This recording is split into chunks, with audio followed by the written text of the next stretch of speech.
Hello বন্ধুরা, শুভ সকাল।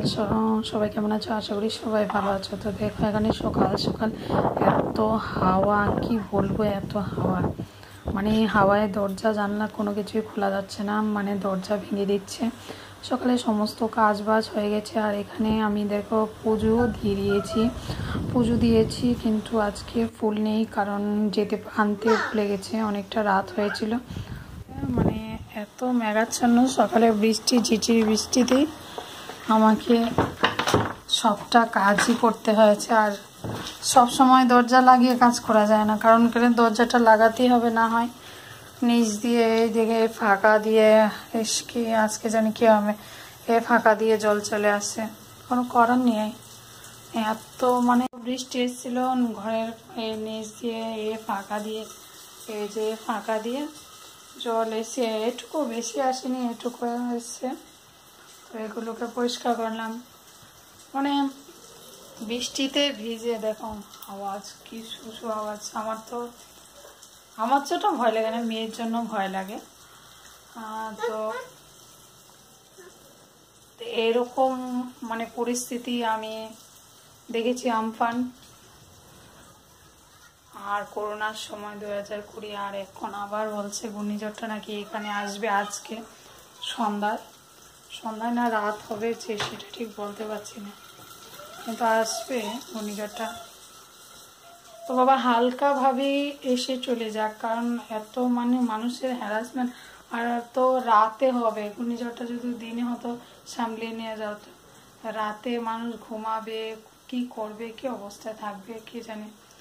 তাছাড়া কথা কম বলে রান্না তো করতে হবে, যেহেতু পেট আছে।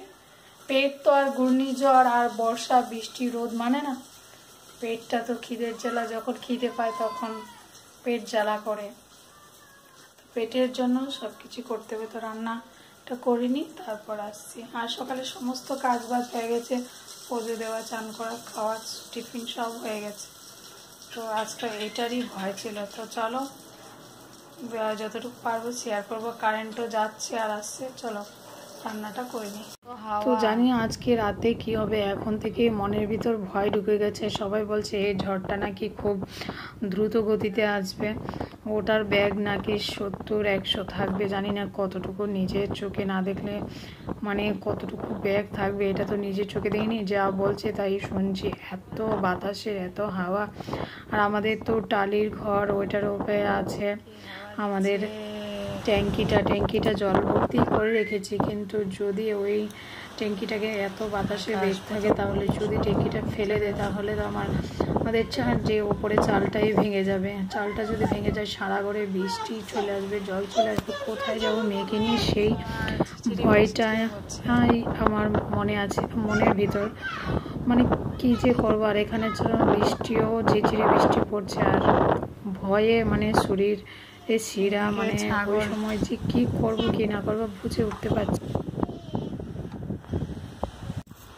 আর আকাশটা দেখো, ওইদিকে আমার রান্না হয়ে গেছে, এদিকটা এত হাওয়া দিচ্ছে। আর আমাদের এটা ওপেন জায়গাতে ঘরটা, হাওয়াটা বেশি লাগছে, দরজা জানলা একদম খোলা যাচ্ছে না, সব কিছু বন্ধ করে রাখতে হচ্ছে। এখানে পাম্পটা চালিয়ে দিয়েছি, না ট্যাঙ্কি ভরে রাখছি, এখানে এত হাওয়া দিচ্ছে। আমাদের তো এটার ওপরে হলো ট্যাঙ্কি, তাই ফেলে যাতে না দেয়, তার জন্য ট্যাঙ্কিটা ভরে রাখছি। আর আকাশের অবস্থা, তো চলো এখানে দেখো আমি আলু ভেজে নিয়েছি, চিকেন করবো। আর দেখো বর দরজার মাঝে সিটকানি লাগাচ্ছে, দুটোটা ঘরের দরজায় সিটকানি লাগাচ্ছে। আর এখানে দেখো মেয়েকে 2টা আর্ট মানে বই, ড্রয়িং বুক এনে দিয়েছে, ও যাতে ড্রয়িং করে, ও অনেক দিনের ইচ্ছা। তো দেখো এটা খুব সুন্দর হয়েছে, ওটা আমি বসে করিয়েছি। আর এটা দেখো নিজে করেছে বলে এটার এই অবস্থা।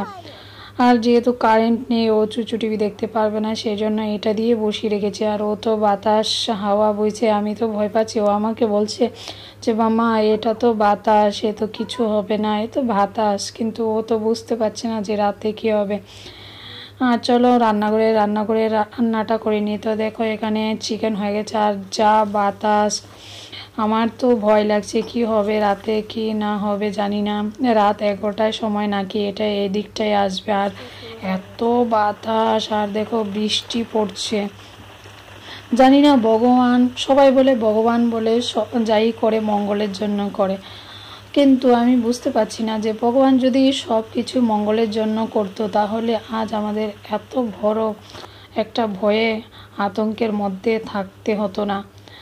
যা হবে। আর এখানে দেখো আমি মেয়ের খাবার নিয়ে নিয়েছি, আর বাইরের দৃশ্যটা দেখো একবার, এত অন্ধকার। মেয়ের চান হয়ে গেছে, মেয়েকে খাইয়েও দিয়েছি, আর কি আর করব। আর এখানে দেখো আমার তুলসী গাছটাও আছে, জানি না ওটারও কি হবে। যদি বেশি জল চলে আসে তাহলে এটাকে উঠিয়ে রাখতে হবে, না হয় এটা পচা লেগে যাবে। আর কিছু গাছপালাও ওইখানে আছে, কি করব কোনো কিছুই বুঝতে পারছি না দিনটা।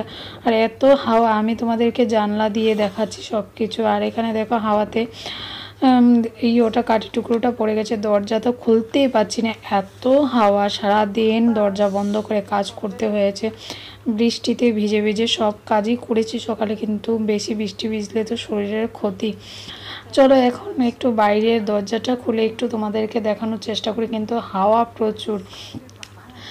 জানো তো বন্ধুরা, আমরা কি করি, আমরা রোদ তো আমাদেরকে কিন্তু ভগবানই এই ক্ষমতাটা দেয়নি, সব ক্ষমতাই দিয়েছে, শোনার ক্ষমতা, বোঝার ক্ষমতা, কিন্তু ঝড় বৃষ্টিকে আটকানোর ক্ষমতা এটা যদি ভগবান দিতে পারতো তাহলে আজকে আমাদের কপালে এতটা দুঃখ হতো না। তো দেখো এখানে বৃষ্টি পূর্ব দিকে বৃষ্টি আসে বলে আমার ঘরের দরজা দিয়ে নিচ দিয়ে জল ঢুকে যায়, মানে কি করব বুঝে উঠতে পারছি না।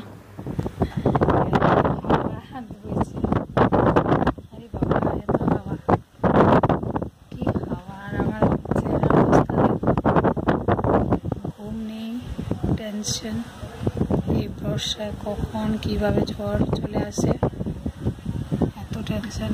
কারণ কেন, আমাদের তো টালির ঘর, আর ভালো করে ঘরটা তুলে নিই, আর উপরে জলের ট্যাঙ্কি আছে, সেটার কোনো ইয়ে নেই, সেই জন্য ভয়টা আমাদের বেশি। তো যাই হোক, এর জন্যই হবে, ভগবান সবার জন্য ভালো কিছু ভেবে রেখেছে, তাই তো এত ঝড় ঝাপটা আমাদের উপর দিয়ে যাচ্ছে। তো চলো মেয়েকে ঘুম পাড়ে, তারপর আসছে কিছুক্ষণ বাদে। চলো তো বন্ধুরা, ওই সময় বলেছিলাম মেয়েকে ঘুম পাড়িয়ে আবার তোমাদের সাথে কথা বলবো, কিন্তু আর হলো না। আর এখন বাজে রাত 1:30। তো দেখো আকাশের কি অবস্থা। তো দেখো পরের দিন সকালের দৃশ্যটা একটু দেখায়, চারিদিকে জল জমে গেছে, আর হাওয়ায় তো যা হয়েছে বলে লাভ নেই। সকালবেলার দৃশ্যটা দেখালাম। তো কালকে ভিডিওটা কন্টিনিউ করতে পারিনি, কারণ এত বৃষ্টি, রাতে এত বৃষ্টি, কারেন্ট নেই, মোবাইল চার্জ নেই, সুইচ অফ হয়ে গেছিলো, আর ভয়ে তো সারা রাত ঘুমাতে পারিনি। আর জানোই তো অ্যাডভেস্টারের উপরে ট্যাঙ্কি রাখা হয়েছে, আর খালি ময়দানে আমাদের বাড়িটা, মানে এত হাওয়া কি বলবো, চোখ মুখ দেখলে বুঝতে পারি, এরপর চোখ ব্যথা হচ্ছে। আর বাইরের দৃশ্যটা দেখো, আমার তুলসী গাছ, কুমড়ো গাছ সব জলে ডুবে গেছে, ওইগুলোকে উঠিয়ে রেখে দিয়েছে, অন্য জায়গায় লাগিয়েছি। তো দেখো একটু দেখাচ্ছি, এই দেখো চারিদিকে জল আর জল। আর এখানে তুলসী গাছটাকে আমি উপরে উঠিয়ে রেখে দিয়েছি, বলেইছিলাম জলে ডুবে গেলে উপরে উঠাতে হবে। আর এখানে দেখো কিছু গাছ ছিল, কুমড়ো গাছ, উচ্ছে গাছ, টমেটো গাছ এদিকে লাগিয়ে দিয়েছি, আর কাঁচা লঙ্কা গাছও ছিল। কালকে রাতে আমাদের কপালে যে এত ভয়ঙ্কর একটা, মানে স্বপ্নের মতো না, এটা বাস্তব, স্বপ্নও বলবো না, বাস্তব একটা ঘটনা ঘটেছে। সারাটা রাত ঘুমায়নি, মেয়েও ঘুমায়নি, বড় ঘুমায়নি, সারা রাত। আমরা তো যে ঘরে ঠাকুর আছে ওই ঘরে তো থাকিই নি, আমরা তো এই যে ঘরে রান্না করি সেই ঘরে চলে এসেছিলাম। আর এখানে দেখো ওয়াল দিয়েও জল পড়ছে, ওয়াল দিয়ে জল চুপ করে নিয়েছে, আর ওই ঘরে তো ঠাকুর সব ভিজে একাকার হয়ে গেছে। একাকার বলতে কি বলবো, গোপাল তো পুরো ভিজে, ওর জামা কাপড় ভিজে গেছে, তারপর সব কিছু ভিজে, ঠাকুর সব জল পড়ে কি অবস্থা, ওয়াল দিয়ে জল পড়েছে তো বুঝতেই পারবে যে কিরকম ওপর আমাদের জলের একটা ঝাপটা গেছে জলের। তো কি বলবো, কোনো করার নেই, আমাদেরকে এইভাবেই চলতে হবে, এটার নামই জীবন, সুখ দুঃখ মিলিয়ে। সুখ যদি অল্পের হয়, দুঃখ হবে বিশাল। তো এখানে দেখো কুমড়ো গাছগুলোও টিকে গেছে। তো জানো তো বন্ধুরা, কালকে রাতে আমার ছোট্ট একটা মেয়ে, যে বোঝে না জ্বর কি বেশি, সে আগামীকাল রাতে এতটা ভয় পেয়েছে, সারাটা রাত ও ঘুমায়নি, কিছুক্ষণ বাদে বাদে উঠে বলছে মা ভয় লাগছে ভয় লাগছে। তখন আমার এতটা না ঠাকুরের উপরে, মানে কি বলবো, বলে বোঝাতে পারছি না, ঠাকুরের উপরে এরকম রাগ উঠছে যে কষ্ট দিয়েছ, এতটা কষ্ট কেন দিচ্ছ ভগবান, আমাদের উপরে এত কষ্ট, যারা আমরা কোথায় যাব, আমাদের যদি এখানে কিছু হয়ে যায়, আমরা যাওয়ার মতো জায়গা নেই, চতুর্দিকে জল আর জল, এত কষ্ট কর শান্তি। তো জানি না কি হবে ভবিষ্যতে, কি হবে কি না হবে জানি না, এরকমভাবে কতদিন আমাদের মতো এত গরিব ফ্যামিলির পরিবাররা দিন আনা দিন খাওয়া, তাদের অবস্থা যদি এরকম হয়, তারা কিভাবে চলবে, কিভাবে বাঁচবে, কিভাবে জীবনযাপন করবে। তো দেখো এখানে সন্ধ্যা দিয়ে দিলাম, সন্ধ্যায় গোপালকে একদম জামা কাপড় তো সব ভিজে গেছে, সেগুলো দিয়ে রেখে দিলাম। আর এখানে দেখো পুজো দিয়ে দিয়েছি, আর গোপালকে এখানে রেখেছি, কিন্তু এটাও ভিজে, কি করব, করার উপায় নেই, আমার হাত খালি, মানে কোনো কিছুই নেই করার মতো, আমার কাছে কিছুই নাই। ভগবান কেন এত মানে দুঃখ কষ্ট আমাদের কাছে একসাথে দিয়েছে, একটু সুখ দিলে তার নিমিষে কিছুক্ষণ বাদই দেয় দুঃখ। তো যাই হোক, যতটুকু পেরেছি শেয়ার করেছি। সবাই ভালো থেকো, সুস্থ থেকো, দেখা হচ্ছে নেক্সট আরেকটা ব্লগে। টাটা বাই বাই, ভালো থেকো।